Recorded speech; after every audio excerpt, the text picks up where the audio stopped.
Il y a 17 ans, je partageais à mon ami Jérémy ce rêve que Dieu m'a mis à cœur, celui de construire un grand centre de réveil qui impacterait toute la francophonie. Nous rendons gloire à Dieu pour ces milliers de héros qui se sont levés à nos côtés et qui ont donné avec tant de générosité pour que cette vision se réalise. Aujourd'hui, le centre MCI est presque terminé. Chaque jour, notre équipe travaille avec passion et excellence sur des projets innovants pour amener des millions de personnes à aimer Jésus et à le servir. Nous entrons dans notre plus belle saison, celle de la récolte. Et maintenant que nous avons le centre MCI, nous devons, en ces temps de la fin, foncer et engranger cette grande moisson d'âmes. Une fois que l'auditorium de 1000 places sera terminé et équipé, nous allons pouvoir commencer à produire et diffuser les conférences EMCI.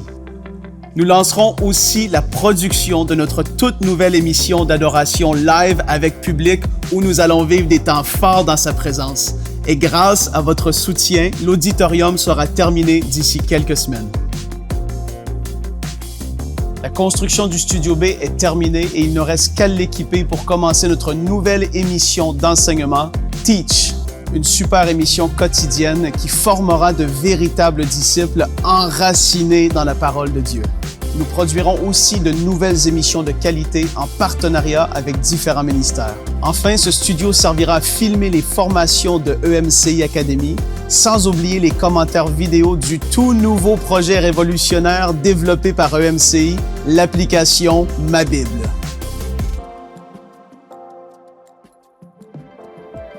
En 2007, un matin à mon réveil, l'Esprit de Dieu m'a clairement parlé et il m'a dit « Michael, il faut que tu crées une application biblique et tu verras, elle portera encore plus de fruits que tout ce que vous avez fait jusqu'à maintenant. »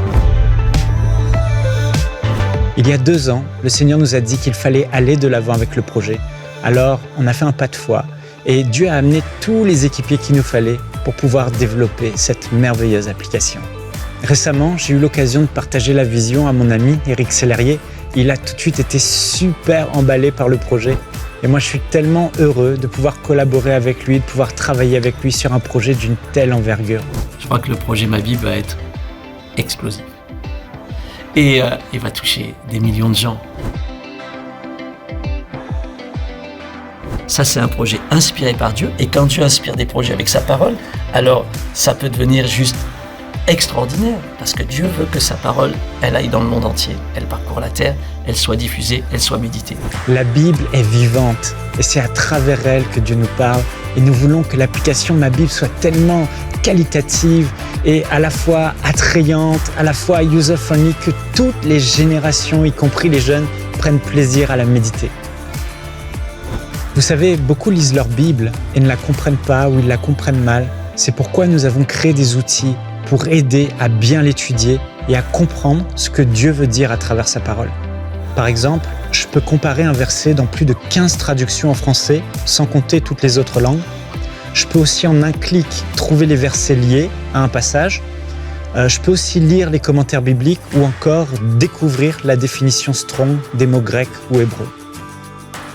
Une des choses innovantes que je préfère dans l'application, ce sont les commentaires vidéo.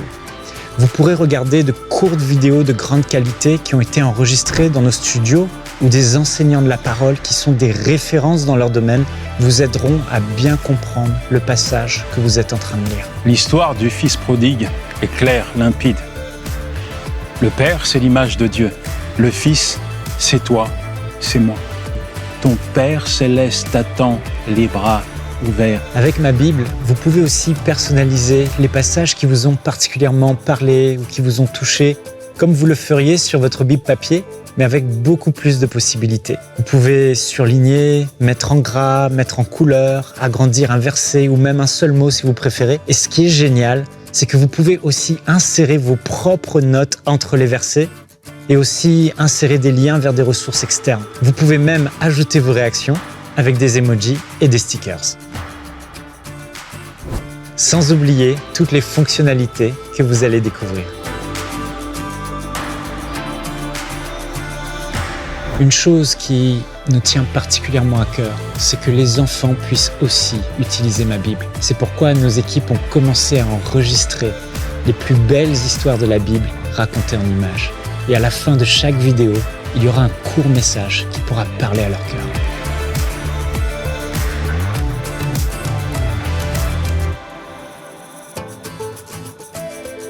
Notre prière à EMCI est que ma Bible devienne ce puissant outil entre les mains du Seigneur qu'il utilisera pour amener une passion nouvelle dans le cœur de ses enfants pour sa parole et pour amener un grand nombre de personnes à rencontrer le Seigneur Jésus.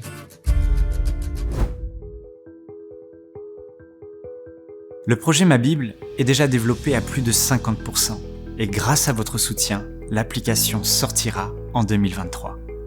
Quant au centre EMCI, nous avons subi une lourde augmentation de plus de 25% des coûts du chantier, principalement en raison de la pandémie.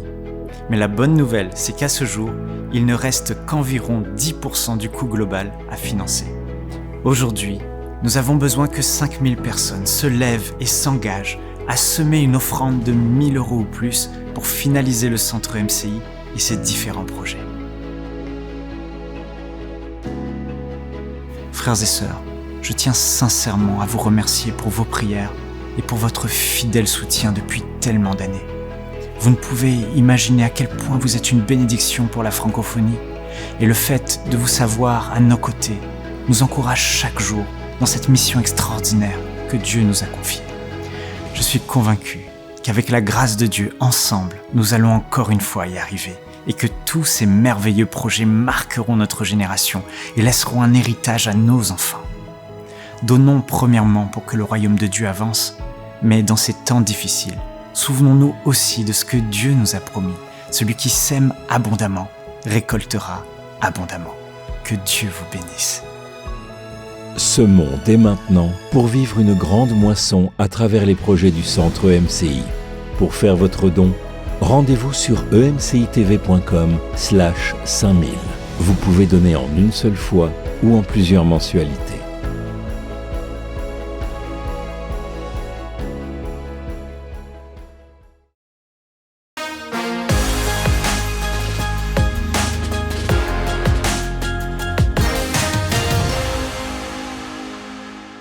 Bonjour à tous et à toutes et bienvenue dans Parole de Femmes. Cette semaine, nous allons parler des avantages, mais aussi des inconvénients de la communauté. Au cours des dernières années, on a appris, en tout cas, on a essayé d'apprendre de façon forcée à vivre plus seul, de façon plus solitaire. Et pour certains, ça a été une découverte, se dire « Waouh, j'ai du temps pour moi-même ». Et pour d'autres, ça a créé de vraies carences sociales, de vraies carences relationnelles. Alors cette semaine, on va parler des avantages et des inconvénients parce que c'est vrai que c'est bon d'être ensemble, mais il faut le dire, quelquefois, c'est pas facile d'être ensemble et ça fait du bien d'être seul, mais de trouver notre équilibre, surtout l'équilibre de Dieu dans tout ça pour qu'on puisse se développer dans notre vie spirituelle. Et j'ai décidé de ne pas faire cette émission seule et d'être accompagnée par vous les filles. Hello Aurélie. Et c'est vrai que c'est cool de faire ces émissions ensemble. Non mais parce que, bon, vous connaissez les émissions In Studio. Une des choses de In Studio, la particularité, c'est que tu es tout seul. Tu es tout seul, littéralement seul dans le studio, seul à parler tout seul. Et moi, je trouve que c'est un supplice total. Et le fait de faire des émissions à plusieurs, eh bien, en ce qui me concerne, ça rend tout de suite la chose beaucoup plus agréable et beaucoup plus motivante à faire. Et sincèrement, si j'avais dû faire des émissions toute seule, je pense que j'aurais déjà arrêté depuis longtemps. Donc, merci les filles, parce que grâce à vous, Parole de Femme n'a pas arrêté. Donc, c'est ça, il y a des avantages et des inconvénients. Et aujourd'hui, on va particulièrement parler des avantages et de tout ce qu'on peut vivre en étant seul dans notre vie spirituelle, parce que il y a des choses qu'on ne peut vivre qu'en étant seul. Il y a des moments spécifiques dans lesquels Dieu va nous rencontrer. Et même si on a une église locale, même si on est entouré, même si on est marié, même si on a beaucoup de gens autour de nous, il y a des choses qu'on ne pourra vivre que seul. Et c'est important de pouvoir mettre ce temps à part. J'ai bien aimé ton intro parce que tu as parlé de ce qu'on a vécu dans les dernières années avec la pandémie et comment on s'est retrouvés seuls. Et pour certaines personnes qui comptaient sur leur église locale, pour leur vie spirituelle, qui comptaient sur leur groupe maison, leur cellule de quartier peut-être, se sont retrouvés comme ça tout seuls. Et pour certains, ça a été une découverte. Pour d'autres, ça a été plus difficile. Et vraiment, ce qu'on veut dire aujourd'hui, c'est se découvrir, c'est ce cadeau-là de vivre des temps seuls dans la présence de Dieu. Parce que des fois, on est tellement habitué au groupe qu'on se repose sur le groupe. Et on peut, des fois, de façon inconsciente, penser que ça passe, la présence de Dieu ou des temps forts passent par mon directeur de louange qui est très loin, passe par la sœur dans l'église qui prie plus que moi, passe par X, passe par Y. Mais vraiment, il y a des avantages, il y a une beauté à découvrir en fait en seul à seul avec Dieu.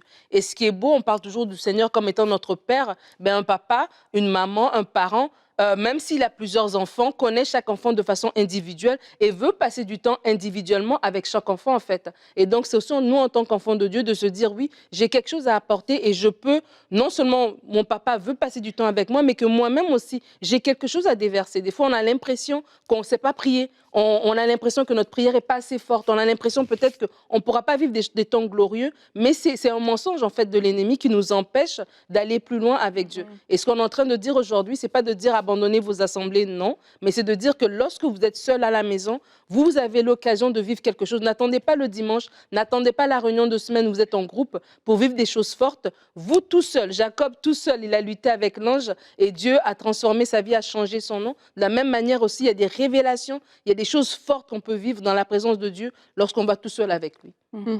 Et pour aller dans ton sens, j'avais vu un reportage suisse dans lequel ils avaient fait porter des charges à des personnes. Et quand ils portaient seuls, ben, ils mettaient plus d'entrain, plus de force. Et après, on les a fait porter à plusieurs. Et du coup, on calculait la force que chacun met. Et puis, on avait vu que la force était vraiment divisée par beaucoup. Il y a des gens qui ne se donnaient plus la peine de faire un grand effort parce qu'il y avait 1, 2, 3, 4, 5 personnes pour porter la charge. Et c'est souvent ce qui arrive, en fait. C'est que lorsqu'on est seul, mais on sait que les autres ne sont pas là. Donc, du coup, par rapport à notre vie spirituelle, il y a des choses qu'on sera plus prompt à faire. Il y a des choses qu'on va accepter de porter. Il y a des choses où tu ne serais jamais allé parce que tu vas te dire « Ah, mais non, Nadine peut faire ça, Annabelle peut faire ça », que quand tu es toute seule, ben, tu vas te retrouver en train de le faire et ça va te faire grandir sur le plan spirituel, ça va bâtir tes forces en fait. Et c'est ça aussi qu'il faut rechercher quand on parle de solitude. C'est que oui, les autres sont importants, comme tu l'as dit Nadine, mais il y a des choses vraiment que c'est toute seule qu'on va pouvoir aller chercher et ça, c'est important de le réaliser et de ne pas négliger ce côté-là, en fait. Jésus, il se retirait, il allait seul, même s'il était bien entouré. Et c'est important de le réaliser et de se dire, non, mais moi, je veux bénéficier des temps en groupe, bien entendu, mais je ne veux pas non plus me priver des temps où je dois être seule pour bâtir et pour grandir dans ma vie spirituelle. Et tu parles des temps de prière seule, Aurélie. Et aujourd'hui, c'est toi qui vas faire notre rubrique « C'est à vous la parole ». Alors, la question ici, c'est de savoir à quoi servent les temps de prière seuls. Et avant d'entrer dans la réponse, j'aimerais juste vous dire que c'est normal de prier tout seul. Comme j'ai dit tout à l'heure, Jésus l'a souvent fait. Et quand tu lis dans la Bible, on dit très tôt le matin, alors qu'il faisait encore nuit noire, Jésus se leva et sortit de la maison. Il s'en alla hors de la ville dans un endroit isolé. Là, il se mit à prier.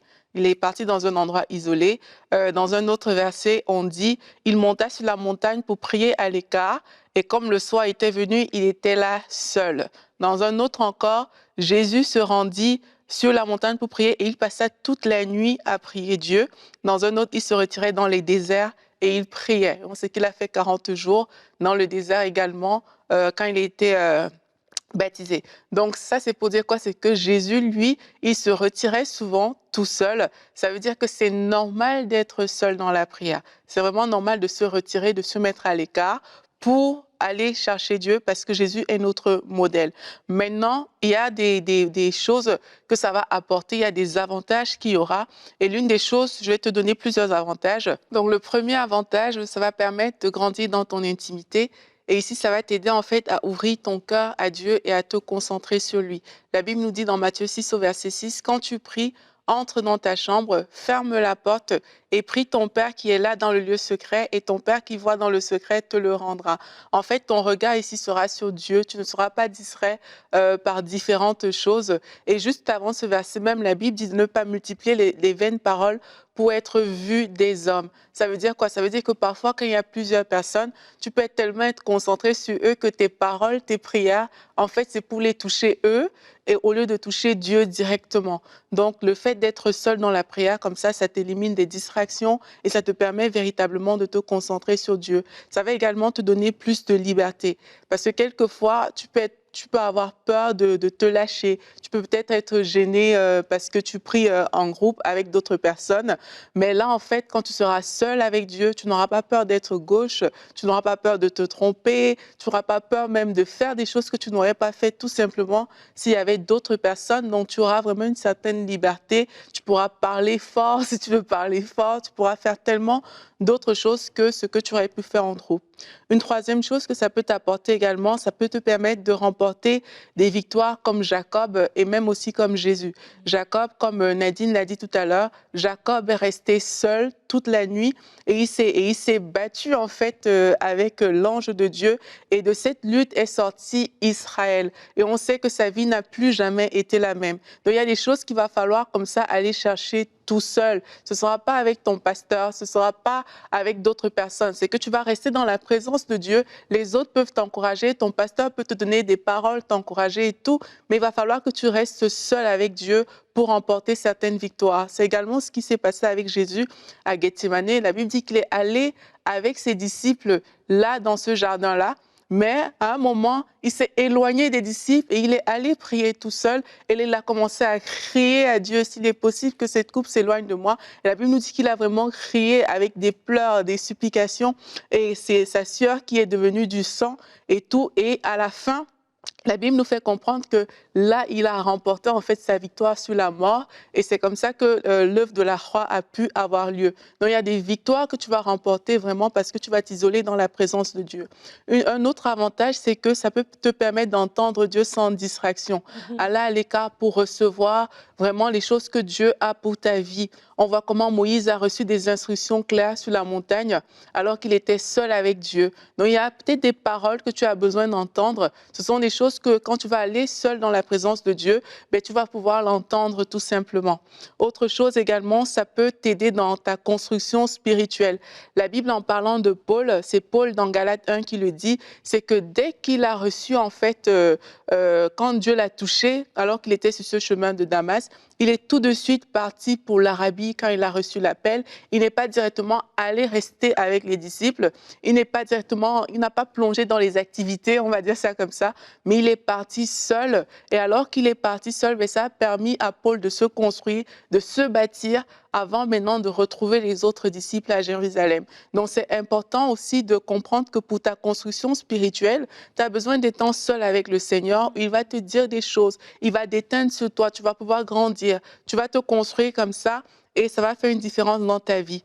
Mais deux derniers points, c'est que ça va te permettre également d'aimer Dieu encore plus, car tu vas pouvoir t'ouvrir à Dieu. Vous voyez, Moïse avait tellement des temps de face à face avec Dieu qu'à un moment dans Exode 33, mais en fait, il dit à Dieu que si tu ne viens pas toi-même avec nous, alors ne me laisse pas quitter ce lieu. Et c'est ça, c'est qu'au-delà de rejoindre le pays promis, il fallait que Dieu soit avec lui. Son cœur était tellement ouvert à Dieu qu'il ne voulait plus juste rejoindre le pays, il voulait avoir Dieu avec lui, peu importe dans le désert ou dans ce pays, mais le plus important, c'était Dieu. Donc, rester seul avec Dieu, ça permet également de l'aimer plus. Vous êtes des gens, vous voulez peut-être aimer Dieu davantage, mais allez dans ce lieu secret tout seul, restez là avec lui et vous allez voir que votre amour pour Dieu va se développer. La dernière chose, c'est que votre adoration également va se développer.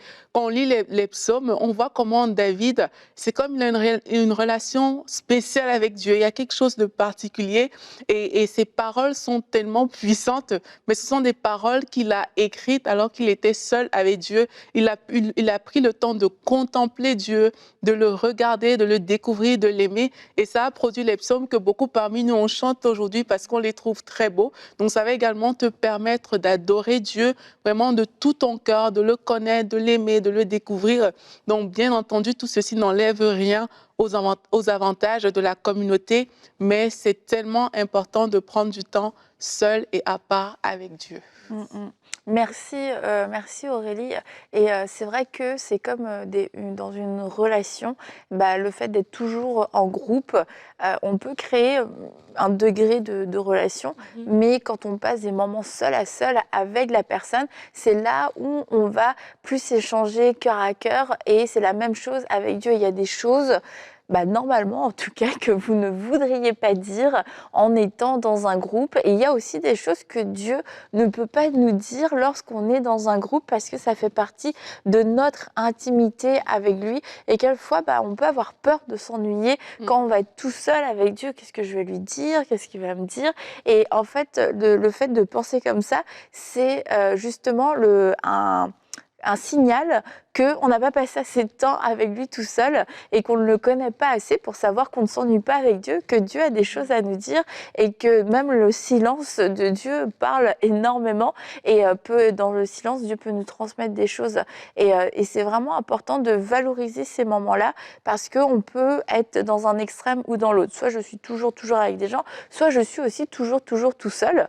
Et être toujours tout seul, on va vivre ces choses-là, mais on va aussi se priver de d'autres choses. Mais ça, on en parlera plus dans la semaine.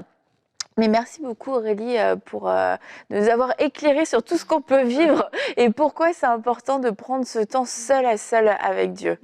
Et j'ai trop aimé tes points, et dans un de tes points, tu parlais de comment ça nous construit en fait lorsqu'on vit des temps seuls avec Dieu. Nadine va bientôt te demander d'en parler dans Bonjour chez vous. Je la connais. Conseil du coach, donne-moi 3-4 visuels. Mais en fait, ce que je voulais dire, c'est que des fois, il y a des choses qu'on vit comme ça. Bon, j'ai raconté, j'ai découvert une chanson il y a quelques temps et je parle de ce chant à tout le monde. J'ai parlé à mes enfants, j'ai parlé à mon mari et je vous ai parlé à vous. Mais je sens que vous n'avez pas reçu ce chant. On l'a même pas écouté. À moitié, au degré que je l'ai reçu. Mais en fait, je crois, quand Aurélie parlait, je me dis, en fait, je l'ai reçu moi parce que ça me parle à moi, en fait. Parce que dans ce chant-là, dans ces paroles-là, il y a quelque chose que Dieu veut me dire à moi, parce qu'il connaît mon cœur, il connaît les désirs de mon cœur, il connaît les aspirations de mon cœur. Il veut me parler par rapport à ça. Et c'est ça qu'on est en train de vous dire, en fait, ça que je voulais rajouter par rapport à ce que Aurélie dit. Il y a des choses aussi que c'est juste dans le seul à seul avec Dieu que vous allez pouvoir les vivre, parce que c'est quelque chose que vous partagerez à quelqu'un d'autre. C'est pas la même chose. La personne, elle le recevra pas de la même manière. Et même vous-même, vous saurez pas l'exprimer exactement avec les mots qu'il faut. Mais parce que Dieu, il connaît les profondeurs de votre cœur, sans les mots des choses, peut-être que pour une autre personne, ça peut paraître peut-être pas superficiel, mais peut-être, voilà, comme ça, il ne sait pas le saisir. Mais vous le savez le saisir pleinement, et Dieu vous parle comme ça aussi. Je voulais juste vous rappeler ce verset dans Psaume 139. Le psalmiste va dire, Éternel, tu me sondes et tu me connais. Et passer des temps seul à seul avec Dieu, c'est ça. C'est d'arriver aussi dans sa présence et dire, Seigneur, tu me sondes et tu me connais. Tu sais les profondeurs de mon âme, les profondeurs de mon cœur. Tu sais parler directement à mon esprit. Et c'est ça, vous encourager à avoir des temps seul à seul avec Dieu. C'est exactement ce qu'Aurélie est en train de dire. C'est dans des temps comme ça que Dieu va vous construire, que Dieu va guérir même des blessures que vous avez, des choses que vous avez accumulées, que vous ne savez pas expliquer en français. C'est comme les mots vous manquent pour expliquer à quelqu'un. Mais à Dieu, vous pouvez les vivre et les partager. Et donc, des fois, c'est aussi de se dire, dans ces temps-là, oui, je veux recevoir de Dieu, mais Dieu va aussi faire quelque chose dans mon cœur. Et des fois, on s'époumonne à parler à X, à parler à Y, alors que ça peut être réglé dans la présence de Dieu, tout simplement. Oui, c'est vrai. Et il y a des choses que, sincèrement, les prédications ne feront pas. Même si on sait que les prédications sont ointes, elles sont puissantes et tout, il y a des choses qu'il n'y a qu'une rencontre face à face avec Dieu qui peut faire. Et beaucoup de gens s'arrogent aux prédications, au public, mais ne vont pas chercher la rencontre avec Dieu. Mais la réalité, c'est que quand tu lis, en tout cas moi, quand je vois la vie des personnes comme Moïse, je vois Paul, je vois même les disciples, c'est la rencontre avec Dieu face à face qui a fait la différence dans leur vie. Quelqu'un comme Paul qui du jour au lendemain, il persécute l'Église, et là, il y a une rencontre vraiment avec Dieu. Il y a quelque chose qui change. C'est la même chose en fait pour Moïse. La rencontre avec Dieu fait en sorte que lui qui bégayait, lui qui qui ne se sentait pas apte, capable à faire des choses. Du jour au lendemain, il vient, il se retrouve devant Pharaon et il dit « Laisse partir mon peuple ». Quand tu lis ça aujourd'hui comme une histoire, on ne réalise pas toutes les implications que ça pouvait avoir. Mais quand tu te dis « Waouh », mais lui, il était là, il a grandi dans cette maison-là, il connaît à quoi il a fait, il a vu les magiciens, il a vu toutes ces choses-là. Et toi, tu veux juste qu'il aille entrer comme ça pour dire « Laisse partir mon peuple ». S'il n'y a pas une rencontre forte avec Dieu, il y a des choses que tu ne pourras jamais faire dans ta vie. Il y a des pharaons que tu ne pourras jamais affronter parce que tu n'as pas eu cette rencontre tout simplement. Et il y a des choses aussi, comme tu as dit Nadine, que tu ne vas pas vivre en fait parce que tu t'es empêché d'aller dans la rencontre seule avec Dieu. Parfois on cherche beaucoup de solutions et tout, mais une parole de Dieu, la Bible dit que Jésus a les paroles de la vie. Une seule parole que tu as reçue dans l'intimité, la révélation de la parole de Dieu qui est claire, que quelqu'un ne t'a pas enseigné, comme tu dis parfois que tu ne sais même pas expliquer, mais une seule parole qui est sortie, ça peut débloquer toute ta vie en fait. Et ça, c'est des choses qu'on doit pouvoir aller chercher dans la présence de Dieu. Même ton identité, tu vas la découvrir quand tu passes du temps seul avec Dieu. Parce que Dieu va déteindre sur toi et là, tu vas commencer à réaliser que ah, mais il est comme ça, c'est que moi aussi je suis comme ça. Il y a des choses qui vont venir comme ça parce que tu passes du temps avec Dieu, que même si on t'explique, tu auras une connaissance générale, oui, et je crois qu'il y a beaucoup de ça, peut-être dans le corps de Christ, et à la connaissance de la parole générale, parce que oui, on lit, on a beaucoup d'enseignements sur différents sujets, donc on a cette connaissance-là, mais il y a une connaissance qui vient de Dieu qui est différente quand tu es seul avec lui. C'est une connaissance que, c'est comme tu connais déjà ce verset, mais si Dieu te l'explique lui-même, ça change tout. Et ça, c'est des choses qu'on doit pouvoir aller chercher et ça se passe seul avec Dieu. Et tu vois, tu parlais de Paul et de comment, quand il était Saul de Tarse, il a rencontré Jésus sur le chemin de Damas et ce que ça a produit en lui. Il a dit, je n'ai consulté ni la chair et le sang, et je suis parti. Et c'était un homme qu'on voit jusqu'à la fin de sa vie qui était passionné de l'évangile, tu vois un peu. Et en fait, j'ai envie de dire aussi qu'il y a des gens qui se reposent beaucoup sur les gens. Et on va parler de la communauté pendant la semaine, mais il y a des combats aussi où la victoire, où la stratégie, où la parole va nous être donnée à nous tout seuls. À toi tout seul dans la prière, où Dieu va te dire une parole, va te mettre quelque chose. C'est comme un dépôt qui est déposé à l'intérieur de ton cœur. Et lorsque tu sors de ce temps-là, la situation n'a peut-être pas changé, mais toi, c'est comme tu portes un truc, tu sais que ça va aller. Ça va s'arranger. Je sais que ça va aller. Pourquoi? Parce que Dieu a déposé quelque chose au fond de ton cœur. Et des fois, on peut aller dans une réunion d'intercession.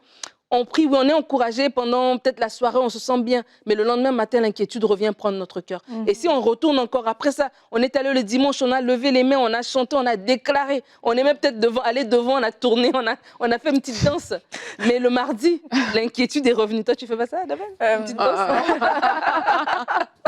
Et le mardi, l'inquiétude est revenue encore. Ça veut dire que cette parole-là, elle est en surface. Il y a quelque chose que Dieu a déposé à l'intérieur, au tréfonds de moi. Et lorsqu'on vit des temps seuls, des choses qu'on peut recevoir aussi dans nos temps seuls, c'est ça. C'est une parole que Dieu va te donner, que tu vas ressortir de là et tu dis, je sais que cette situation-là, elle va changer. Oui, pour le moment, elle ne change pas encore, mais j'ai une paix comme ça. Et je traverse cette situation-là et je sais que ça va se résorber.